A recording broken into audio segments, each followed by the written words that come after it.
आज के सत्र में बहुत बहुत स्वागत है। आज से हम एक नई शुरुआत करेंगे और ऐसी शक्ति के बारे में जानेंगे जिस शक्ति को हम यूज़ कर रहे हैं, लेकिन जिस शक्ति के हम कभी सोचते भी नहीं हैं कि कितनी बड़ी शक्ति हमारे अंदर छिपी हुई है। और वो है हमारी संकल्प शक्ति, हमारे मन की शक्ति। वैसे भी मन के लिए कहावत है कि मन खुश तो जहान खुश। अगर हमारा मन खुशी में है, मन में खुशी के विचार चल रहे हैं, तो हम बहुत अच्छी फीलिंग करते हैं। और अगर हमारे मन में कुछ ईर्ष्या, द्वेष, नफरत, घृणा आदि के नेगेटिव विचार हैं, तो मन अशांत हो जाता है। और भले 56 प्रकार के भोजन भी हमारे सामने रखे हुए हों, लेकिन हमें कुछ भी अच्छा नहीं लगता है। तो इसलिए हमें अपने मन को सदा खुश रखने की कला सीखनी है। तो हम सबसे पहले जानेंगे कि ये जो इतनी बड़ी शक्ति है, मन की शक्ति, जिसके लिए हम सभी सुनते भी हैं और समझते भी हैं कि संसार में कितने बड़े बड़े कार्य हैं, असंभव से असंभव कार्य को भी इस मन की शक्ति से संभव कर चुके हैं। तो ऐसी शक्ति हम सभी के पास है, लेकिन हम उसे यूज़ नहीं कर रहे हैं। हम देखते हैं कि जिन्होंने भी इस संसार में कुछ सिद्धि हासिल की है या किसी महान स्टेज तक पहुँचे हैं, उन्होंने केवल अपने मन का 5% हिस्सा यूज़ किया है। पर 95% जो अनंत शक्तियाँ हमारे अंतर मन में छिपी हुई हैं, आज भी हम उनसे अनभिज्ञ हैं। तो आइए हम इस मन की शक्ति को जानते हैं और साथ ही साथ उसका रियलाइजेशन भी करते हैं। तो सबसे पहले हम जानेंगे कि मन क्या है। मन अर्थात संकल्प करना, विचार करना, चिंतन करना, इच्छाएं करना। एक कहानी मुझे याद आती है कि एक बार एक राजा जो अपने राज्य में सब कुछ संभाल रहा था, लेकिन राज्य का कारोबार संभालते हुए भी वो बहुत दुखी था, टेंशन में था, काफ़ी दिनों से परेशान था। और कई वैद्यों के पास वो गया, लेकिन उसे कोई हल समझ में नहीं आ रहा था। तो उसे पता पड़ा कि उनके राज्य में कोई महात्मा जी बाहर से पधारे हुए हैं। राजा ने सोचा क्यों ना हम उस महात्मा जी से मिलें, तो महात्मा जी हमारी इस समस्या का समाधान कर देंगे। तो राजा जो है महात्मा जी के पास गया, महात्मा जी से अपनी सारी बात सुनाई कि मैं इतना बड़ा कारोबार संभाल रहा हूँ, सब कुछ कर रहा हूँ, लेकिन मेरा मन बड़ा टेंशन में रहता है, मन बड़ा अशांत रहता है। मैं क्या करूं जो मेरा मन शांत हो जाए। तो महात्मा जी ने कहा कि राजन, आप कल सुबह 4 बजे आना। तो राजा ने कहा ठीक है, मुझे तो समाधान चाहिए। फिर जब राजा जाने लगा, जाते जाते महात्मा जी कहते हैं ठहरो, जब आप आओ ना कल सुबह, तो अपने मन को साथ में ले आना। राजा ने कहा ठीक है। ऐसा कहकर के राजा वापस अपने राजमहल में पहुंच गया। जाते जाते उसके मन में विचार चलने लगे कि राजा ने कहा कि कल सुबह 4 बजे आना, तो अगर 4 बजे वो मुझे मेरे मन को शांत कर सकते थे तो अभी ही कर देते। फिर भी चलो ठीक है, 4 बजे बुलाया है तो 4 बजे ही जाऊंगा, वो तो ठीक है।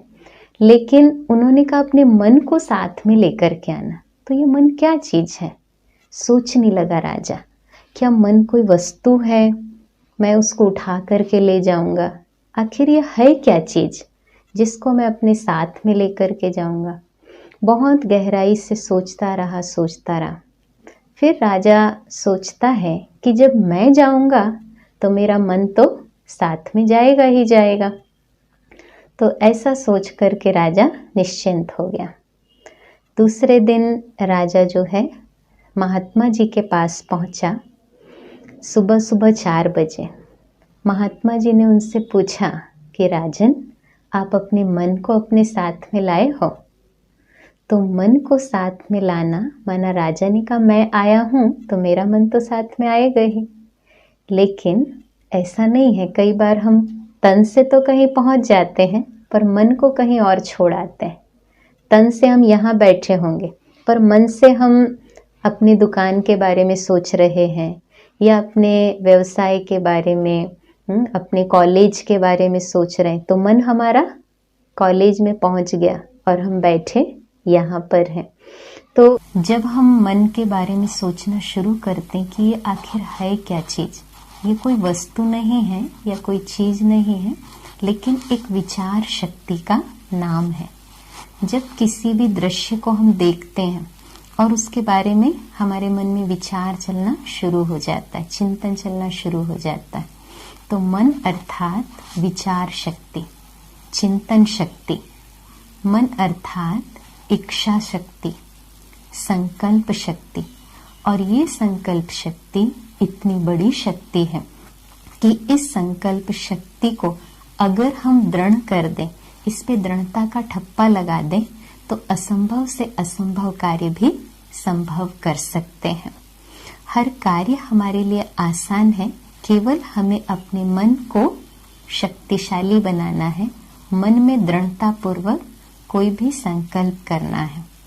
तो मन में कई प्रकार के विचार आते हैं, जैसे कभी पॉजिटिव विचार आते हैं, किसी भी दृश्य को देखकर, किसी घटना को देखकर के बहुत अच्छे अच्छे विचार आते हैं, जिसमें हमारा भी कल्याण समाया हुआ हो, औरों का भी कल्याण समाया हुआ हो।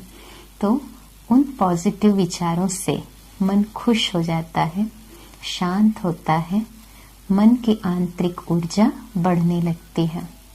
और दूसरे होते हैं नेगेटिव विचार, जो विचार हमारी आंतरिक शक्ति को क्षीण करते हैं, जिसमें हम हताश हो जाते हैं, निराश हो जाते हैं कि मुझे तो कुछ आता ही नहीं है, या मुझसे तो ये कार्य हो ही नहीं सकेगा, मेरे लिए ये कार्य संभव नहीं है, या पूर्व अनुमान के बारे में उस आधार पर हम सोचते हैं कि पहले भी तो मैंने ये कार्य किया था, मुझे तो सफलता मिली नहीं, मुझसे तो नहीं होगा, मैं तो नहीं कर पाऊंगा। तो इस प्रकार के जो विचार हैं उसे कहा जाता है नेगेटिव विचार। और फिर तीसरे प्रकार के जो विचार होते हैं जिसे कहा जाता आवश्यक विचार। हम अपने जीवन को देखें कि दिनचर्या से कनेक्टेड जो भी हम कार्य करते हैं वो आवश्यक होते हैं। तो कुछ विचार ऐसे हैं जो चलते ही हैं और जिनकी आवश्यकता होती है, और कुछ विचार ऐसे होते हैं जो कि दृढ़ता के द्वारा क्रिएट किए जाते हैं। अपने मन में हम ऐसे दृढ़ विचार लाएं तो हमारा मन भी पावरफुल होता है, और इसीलिए कहा जाता है कि दृढ़ता ही सफलता की चाबी है। तो जो संकल्प हम करते हैं, हमने सोचा कि आज से मुझे सुबह जल्दी उठना है, अब इस संकल्प को हम दृढ़ता पूर्वक करें कि मुझे कुछ भी हो जाए, मुझे सुबह जल्दी उठना ही। एक टाइम हम अपना फिक्स कर लें कि मुझे 4 बजे उठना है या 5 बजे उठना है, तो वो कार्य निश्चित है संभव हो जाएगा।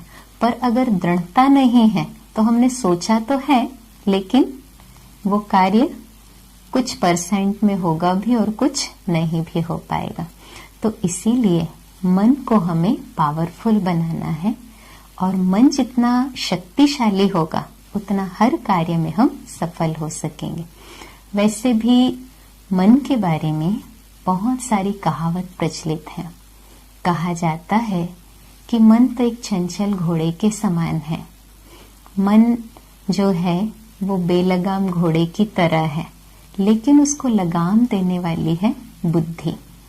मन को होता क्या है, हम किसी भी चीज के लिए मना करते हैं कि नहीं ऐसा नहीं करना है, तो हमारा मन और उसी तरफ बार बार जाता है।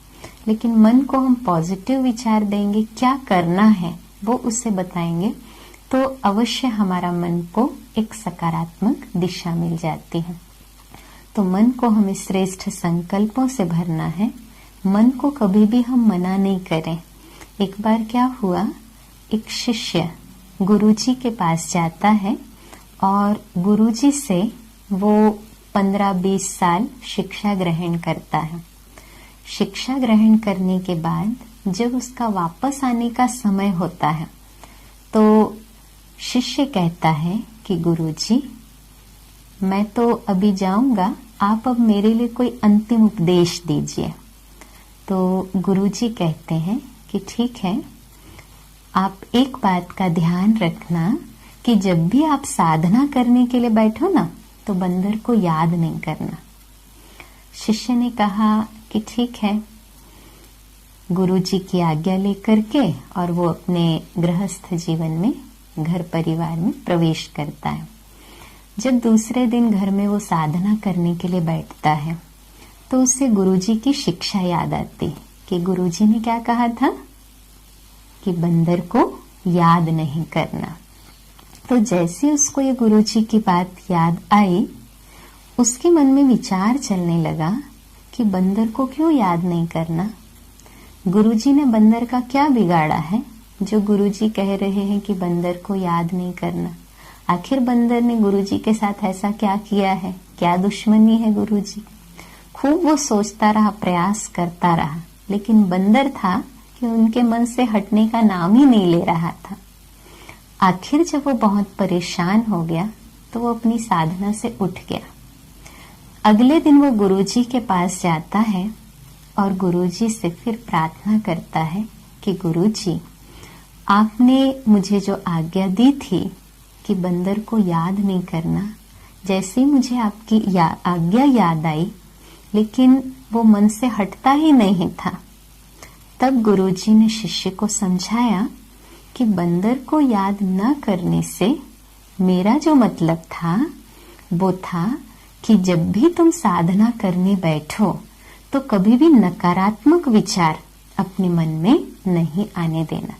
क्योंकि जब हम कोई नकारात्मक विचार अपने मन में लाते हैं कि ऐसा क्यों हुआ, इसने ऐसा क्यों किया, मेरे साथ ही ऐसा क्यों होता है, मुझे तो कोई भी कार्य में सफलता ही नहीं मिलती है, मैं तो आगे बढ़ ही नहीं पाता हूँ। तो इस प्रकार की जो नेगेटिव वृत्ति है, नकारात्मक बातें हैं, वो हमारी स्थिति को कमजोर करते हैं, अंदर से हमें खोखला कर देते हैं, शक्तिहीन बना देते हैं। तो इसलिए इन नकारात्मक प्रवृत्तियों से हमें अपने आप को बचाना है। और फिर कुछ विचार ऐसे होते हैं जो विचार हमें पावरफुल बनाते हैं, जिनमें हमारा स्वयं का कल्याण समाया हुआ है या दूसरों का कल्याण समाया हुआ है। तो ऐसे विचार हमें बार बार अपने मन में लाना है।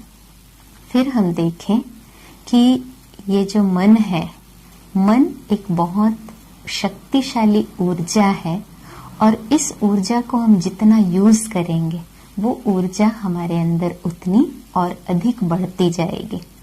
जब हम खाली बैठे होते हैं कोई एक अच्छी बात लेकर के और उसके बारे में हम चिंतन करना शुरू कर दें, बहुत अच्छा इसकी युक्ति है कि हम चिंतन करके लिखें। जब हम लिखते हैं ना तो और अधिक अच्छे विचार हमारे मन में आते हैं और चिंतन शक्ति भी हमारी बढ़ती जाती है। और फिर हम देखें कि मन जो है ये अकेला काम नहीं करता, पर मन के साथ साथ और भी जैसे इसकी एक पूरी टीम होती है। मन जिसे हम कहते हैं विचार शक्ति या थॉट्स पावर, जैसे हमारे थॉट्स होते हैं, विचार होते हैं, उस विचार को जब हम बार बार करते हैं, कोई एक विचार हमने बार बार किया, वो हमारी भावनाएं बन जाती। जितना और गहराई में जाए, जितना और हम उसके बारे में सोचते रहेंगे तो वही भावनाएं फिर हमारा दृष्टिकोण बना देती हैं।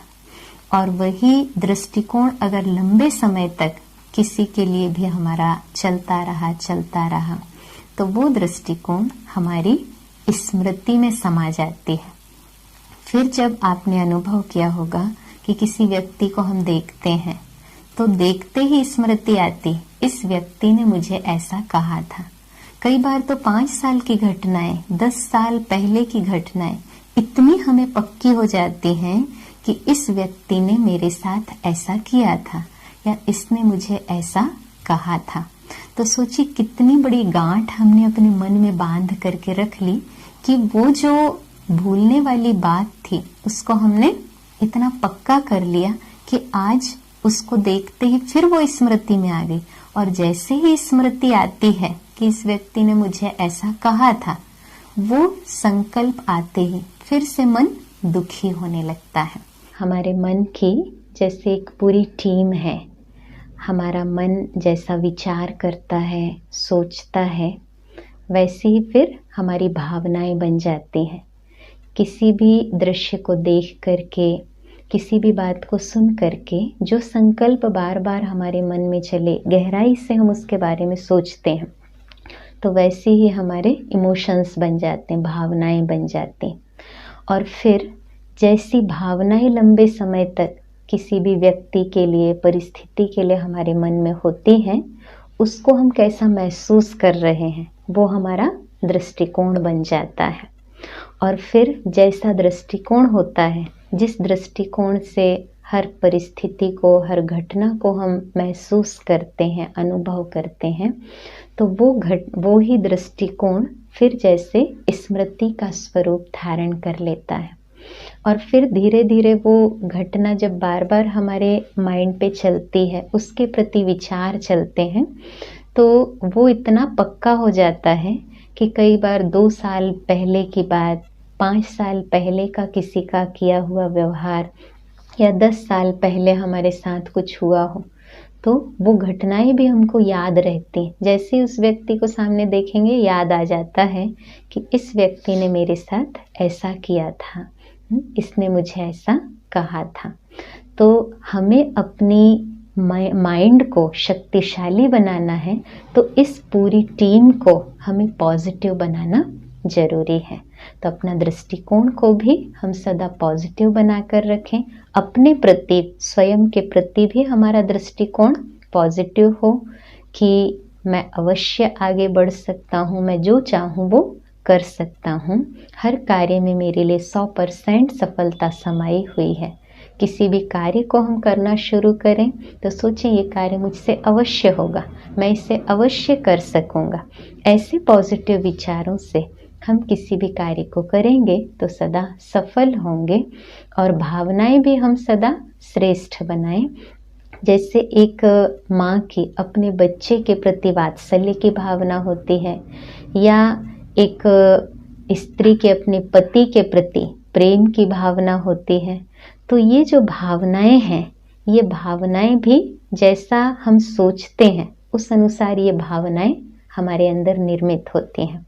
और जैसी भावनाएं बनती हैं वैसा ही फिर दृष्टिकोण बन जाता है। तो दृष्टिकोण को भी हमें पॉजिटिव बनाना जरूरी है। और साथ साथ स्मृतियाँ, अपनी स्मृति को भी हमें ट्रेनिंग देने की आवश्यकता है। थोड़ी देर के लिए अगर हम विचार करें तो कितनी वंडरफुल चीज़ है ये स्मृति। स्मृति में हम देखें तो इसका कितना सुंदर कार्य है कि जिस बात को हम भूलना चाहें तो भूल जाएं, और जिस बात को याद रखना चाहें तो हम याद रख सकें। क्योंकि अगर जो दुखदाई घटनाएं हैं, दुखदाई बातें हैं, उनको अगर हम याद करेंगे तो हमारा मन दुखी हो जाएगा। इसलिए हम अपनी स्मृति को ट्रेनिंग दें कि कौन सी बात मुझे याद रखना चाहिए। अगर किसी ने मेरे साथ कुछ अच्छा व्यवहार किया है, किसी ने मुझे मदद की हो, किसी ने मुझे समय पर सहयोग दिया हो, या जो प्रेरणादायी लोगों की हम पुस्तकों को पढ़ते हैं, उनकी जीवन कहानियों को पढ़ते हैं जिनसे हमें अच्छी शिक्षाएं मिलती हैं, ऐसी चीज़ों को हम याद रखें। और भूलना हमें क्या है? अगर मान लो किसी ने हमें कुछ कहा जिस बात को सुनकर मेरा मन दुखी हो गया, ऐसी बातों को हम भूल जाएं। उन बातों के बारे में हम बार बार सोचें नहीं, क्योंकि जितना हम सोचेंगे ना उतना वो बात बड़ी हो जाती। कोई भी चीज़ बड़ी होती नहीं है, पर जितना ज़्यादा हम सोचते हैं वो बात राई का जैसे पहाड़ बन जाता है।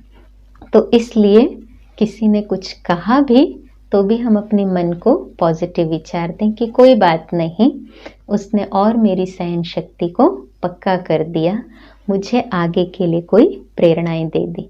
तो ऐसी विपरीत परिस्थितियों में हम क्या अच्छी बातें सोचें जिससे हमारा मन सदैव सकारात्मक बना रहे।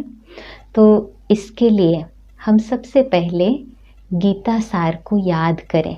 गीता में भगवान ने कहा, जो हुआ अच्छा हुआ, जो हो रहा है अच्छा हो रहा है, और जो होने वाला है वो बहुत बहुत अच्छा होने वाला है। तो अगर ये एक विचार कितना सुंदर है और इसी विचार को अगर हम बार बार सोचते हैं तो कोई भी बात, कोई भी घटना जो घट गई उसके बारे में कुछ सोचने का रह ही नहीं जाता और सारी बातों पर सहज रूप से फुल स्टॉप लगाना आसान हो जाता है। दूसरी बात हम याद रखें कि अगर किसी ने मेरे साथ कुछ गलत व्यवहार किया या मुझे अपशब्द कहा तो साइंस में दो चीज़ें होती हैं। एक होती है थ्योरी जिसे हम पढ़ते हैं, सुनते हैं, और दूसरी चीज़ होती है प्रैक्टिकल। तो हम हर चीज़ को साइंस में प्रैक्टिकल करके देखते हैं। तो किसी का अगर किया गया व्यवहार मुझे ठीक नहीं लग रहा है तो हम अपने आप को स्मृति दिलाएं कि आज मैंने उसके साथ ऐसा व्यवहार किया तो उसको अच्छा नहीं लगा, या उस सामने वाले ने मेरे साथ गलत व्यवहार किया तो मुझे अच्छा नहीं लगा। तो उसने मुझे प्रैक्टिकल करके सिखाया कि आप ऐसा व्यवहार दूसरों के साथ कदापि नहीं करना। तो प्रैक्टिकल में वो हमको अनुभव करा रहा है। और फिर जीवन में जो भी घटनाएं आती हैं, समस्याएं, परिस्थितियां आती हैं, ये हमें आगे बढ़ाने के लिए आती हैं। अगर हम 10th क्लास का पेपर नहीं देंगे तो हम 11th में कैसे जाएंगे। तो कोई भी समस्या, परिस्थिति हमारे सामने पेपर बनकर आती, और जितनी परीक्षाओं को हम पास करेंगे जीवन में हम उतना आगे बढ़ते जाएंगे। इसलिए पेपर से हमें कभी भी ना डरना है और ना ही घबराना है। फिर हम ये बात याद रखें कि कोई भी समस्या या परिस्थिति मुझे अनुभवी बनाने के लिए आई है। जिस समस्या का हमें अनुभव नहीं होगा तो जब कल कोई दूसरा व्यक्ति मेरे सामने वो समस्या लेकर के आएगा तो मुझे तो उसका अनुभव ही नहीं है। तो किस अनुभव के द्वारा हम दूसरों की समस्याओं का समाधान कर सकेंगे। तो इसीलिए जो भी बात आई, समस्याएं, परिस्थितियां आई, वो क्यों आई, हमें अनुभवी बनाने के लिए आई है। जैसे कहा जाता है कि दूध से जला हुआ व्यक्ति भी छाछ को फूंक फूंक करके पीता है। तो हमने एक बार अनुभव कर लिया कि ये घटना क्या होती, फिर आगे के लिए हम सदा सावधान हो जाएंगे क्योंकि हमको उसका अनुभव है। इसी तरह हम इस बात को सदा स्मृति में रखें कि कोई भी समस्याएं या परिस्थितियां, ये जो हैं, ये एक साइट सीन के समान है। जैसे हम किसी यात्रा को तय करते हैं तो यात्रा में कई प्रकार के उतार चढ़ाव आते हैं और बहुत सारे रास्ते के नज़ारे भी आते हैं। कहीं हम देखते हैं सागर आता है, कहीं नदी आएगी, कहीं पहाड़ आएगा, पर उस दृश्य का हम आनंद लेते हुए आगे बढ़ते हैं। तो ऐसे ही जीवन में आने वाली घटनाएं, समस्याएं, परिस्थितियां, ये भी साइट सीन के समान हैं। उनका हम आनंद लेते हुए जीवन में आगे बढ़ते चलें। फिर हम सदैव स्मृति में रखें कि ये जो जीवन है, ये जीवन एक खेल है, और खेल में कभी भी केवल एक पक्ष की जीत नहीं होती। कभी एक पक्ष की जीत तो दूसरे पक्ष की हार, कभी दूसरे पक्ष की जीत तो पहले पक्ष की हार। तो हार जीत का ये खेल है, और खेल में तो ये सब चलता ही है। तो इसलिए कोई बात आ भी गई हो तो हम जीवन से ना हार जाएं। घटना घट गई, समस्या, परिस्थिति पार हो गई, पर स्थिति, दूसरे के द्वारा आई हुई स्थिति, वो मेरी स्व स्थिति को हिला ना दे। तो जितना हम स्व स्थिति में स्थित होंगे, अंदर से अपने मन को पॉजिटिव विचार देते रहेंगे, सकारात्मक विचार देंगे, तो बाहर से आई हुई बातों का प्रभाव हमारे मन पर नहीं पड़ेगा। हमारा मन सदा शक्तिशाली सोचता रहेगा।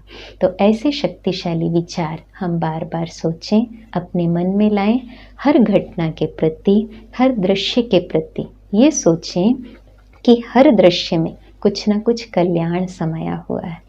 इस संसार में जो कुछ भी हो रहा है उसमें कल्याण छिपा हुआ। अपने दृष्टिकोण को हम इतना कल्याणकारी बना लें और हर दृश्य को कल्याण की दृष्टि से देखेंगे। हम सोचें कि इसमें मेरा क्या कल्याण समाया हुआ है।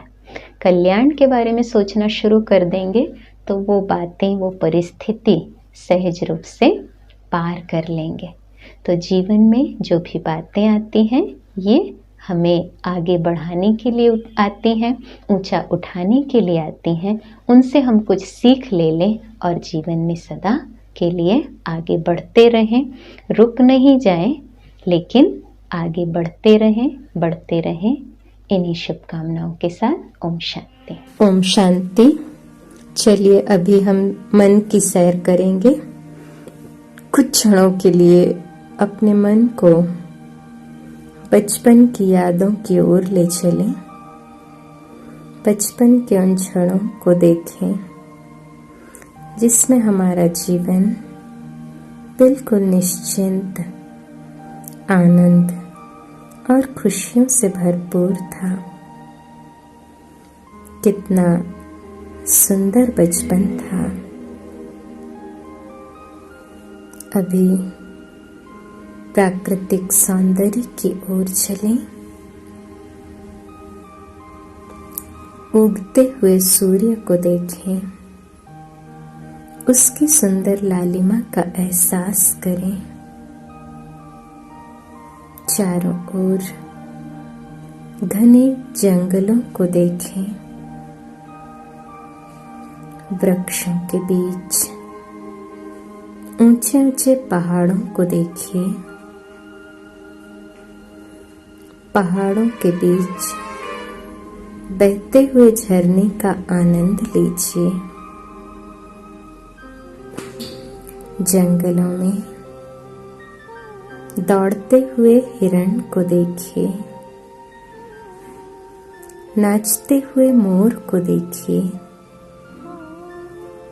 कितना आनंद का अनुभव है। अभी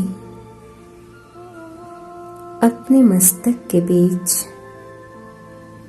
चमकती हुई एनर्जी को अनुभव कीजिए। मैं बहुत शक्तिशाली हूँ। मुझ में असीम शक्तियाँ समाहित हैं। स्वयं सर्वशक्तिवान परमात्मा मेरा साथी है। मैं उनकी छत्र छाया के नीचे हूँ। संपूर्ण सुरक्षित हूँ। परमात्मा की 1000 भुजाएं मेरे ऊपर हैं। मैं जो चाहूँ वो कर सकती हूँ। मेरे लिए सब कुछ संभव है। स्वयं 1000 भुजाओं सहित ईश्वरीय शक्ति मेरे साथ है। कितना सुखद एहसास है।